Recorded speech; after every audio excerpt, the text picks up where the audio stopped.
Good morning, YouTube. My name is Amos Bro. Today is July the 1st, 2015, and tonight we are saying our farewells to the anime Kuroko's Basketball as it ended yesterday. It's courtesy of Daisuke, but we are going to treat this as a Crunchyroll review, just so you know. This is episode 22 of that series. It's interesting because this week, let me rephrase that. This past Saturday, we said so long for a little while to these guys, Princes of Song for Utapri, and tonight we are saying officially goodbye to this guy. Tetsuya Kuroko. Now, I'm trying to think how we're going to do this review because I've done Seasons 1 and Seasons 2. So, what I thought we would do is just talk a little bit more about the importance of this particular anime, because it is, without question, one of the more legendary animes I've had the pleasure of watching. And what we have to understand is they did something which was pretty amazing. This manga is 275 chapters. Okay? Over the course of 3 seasons, Kuroko's Basketball went and took somehow 275 chapters of a manga and turned it into 75 episodes. Okay? Think about what I just told you, because it's not the easiest feat to do. You typically will have a problem when it comes to trying to do that, because how do I explain this? You almost either A, have to put every single detail in, and that makes the series, goddamn longer than it needs to be, or you will skip things and therefore it doesn't work, and people will literally bitch about it. Now, I'm going to give this disclaimer, and I have not read the manga. Well, I haven't read all the volumes. I actually have volume 1, as you've seen, sitting on my desk right now. But the thing of it is the way they do the story here, they don't mince anything. They may have changed things slightly in certain scenes. They may have. But here's the thing. It's not something that I would sit down and openly just bitch about. It's not. Because as long as the context of what was supposed to happen happens, then what's the point, Because I do know that towards the end, people were getting a little moody because they changed something in a Takeo arc. Yes, they did that. They did something interesting in this season. They had, the regular arc, and then before they got to the final game, they devoted a series of episodes to when Kuroko and the members of the Generation of Miracles were in Takeo Middle School, when they became the Generation of Miracles. So that was actually really cool, and I had no issue with that at all, actually. It helps to really understand the characters, especially when you're going to the final match. And they do things through the course of the series to help you understand the relationships that certain characters have, such as the one that Kagami had with Himuro in season 2. they do things to sort of explain the relationships that Tetsuya had with other characters even in the first season. And they built up the relationships to a point where you got the idea of, oh, I get it. Because you have some characters that legitimately liked Kuroko and thought they were a friend of his. You have some characters who respected him, and for that reason they didn't like him. You have other characters who, whatever. You get what I'm saying? But you had a series of unique personalities in this series. And it was something that was really well done and it was brought out brilliantly through the writing and through everything. And you can say, well, the writing was easy because they adapted the story from the manga pretty much verbatim. Okay. But think about this. Not everybody read the manga through online means. Okay? For a lot of people, watching the anime was literally how they were reading the manga. If that makes any sense.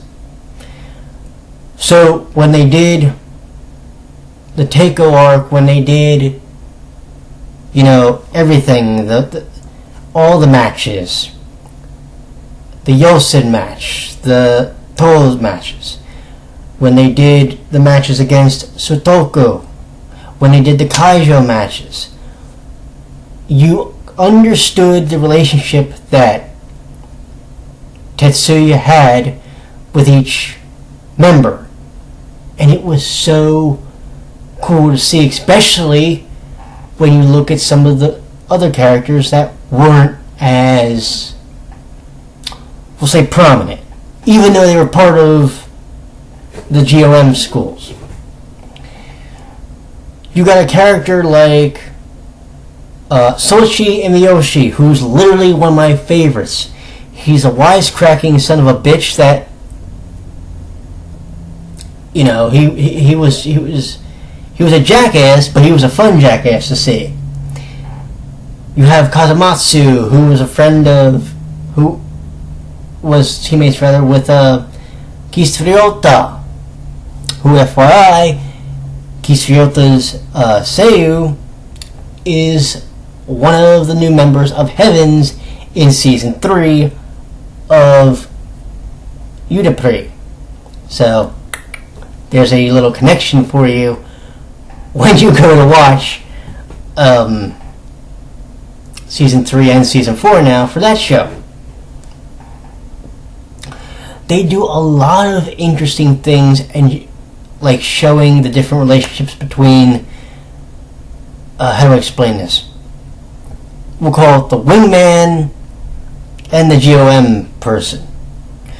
Like Takao and Midorima. Himoru and Atsushi. Aomine, and if you want to go there, we'll say, well, more or less, but Miyoshi or Wakamatsu. Do you get what I'm saying? And that was really what was so cool about it. You got to see the relationships develop with the different characters. Look at Kagami. He started off as a hothead. He wanted to just individually whoop ass on all the GOM schools. But he trusted in his teammates. Junpei Hyuga. Eventually, Izuki. Hiroshi Teppei. Do you get what I'm saying? Every single one of his teammates. Mitobe, the silent but effective teammate. Every single person in the show mattered. It wasn't like you had a character that had a personality but you didn't get to see it. Every character that was in the goddamn show had a personality was brought out through the writing, through the animation, through everything. And yes, it had its silly moments, like whenever Kuroko would pop up and spook the shit out of someone. And that was just one of the charms of it. You also got to see, okay, you also got to watch the games, and when you watched them, you sat there and went, okay, what's Kuroko going to do now? And he pulled out one of his tricks from his his hat, or from up his sleeve. And when you saw it, you sat there and went, I get you. I see how this works. Some people may not like this series because they look at it like a Dragon Ball Z of fucking, with fucking basketball involved. Fine. If that's a problem with you, I dig it, but at the same time, back off. The thing is, when you look at Kuroko, there's a character that everybody will be able to identify with. There's characters you will grow to love, grow to hate. There are characters that you will see and you will laugh with them, and you will cry with them in the end. You will take a ride that sounds like it's going to be the most boring fucking thing ever, and what it turns into is just one goddamn emotional roller coaster from start to finish. I don't ever tell people you have to watch this anime. And I'm not telling you to watch it, going to tell you to watch it because of its popularity. That's stupid. But I'll tell you like this. The animation from Production IG is very well done. The characters, as they grow over time, they'll grow on you, and you will get attached to somebody. That's going to happen. The matches mean something. There's a reason that they take sometimes 4 or 5 episodes. Because you see, in this show, the matches help draw out the personalities of the characters. They help you understand the backstories of a character and how they met people and the reason they are the way they are. It's done in a way to help you understand them. If you don't understand a character after they've introduced themselves to you and you start to see their backstory fleshed out, that's not the show's fault. That's yours. That sounds rude to say, but it's true. The show's writing does the job it needs to do. The characters do the job they need to do. It's your job to watch the series and to learn to connect with the characters. And that is the biggest thing you need to do. The emotional investment is going to be there. The story and the plot progression is going to be there. It may look like it's dragging at times, but believe me when I tell you, when you watch the games, the time just flies by. 75 episodes doesn't feel like 75 episodes when you watch this series. It feels like it could have gone longer. It didn't, but it felt like it could have. Do you get what I'm saying? We owe a lot to this series because it is seriously one of the best sports animes I've watched in a while. Keep in mind that I've watched this and I've also watched Hoop Days. I think I watched another one too, but I forget what it was.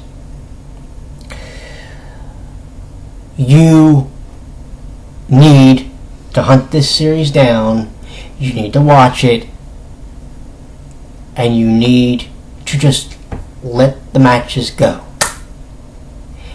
And you will, if you don't, put it this way, if you don't get invested in the matches, I understand, but at the same time I am curious as to why. Do you get what I'm saying? I got hooked into the matches from the beginning of Kaijo, the practice match, and every one after that, from the Inter High up to the Winter Cup. This series is going to be with me for a long, long, long time. It took 17 years for something to topple Sailor Moon. It's going to take probably another 17, if not longer, for something to top Kuroko's basketball with me. Characters on point. Animation on point. Plot on point. Everything they do is on point. There is nothing that I would tell you that they did wrong. Was there maybe some issues with some people getting testy over a change in, say, the takeover because they think that was done poorly? Alright, fine.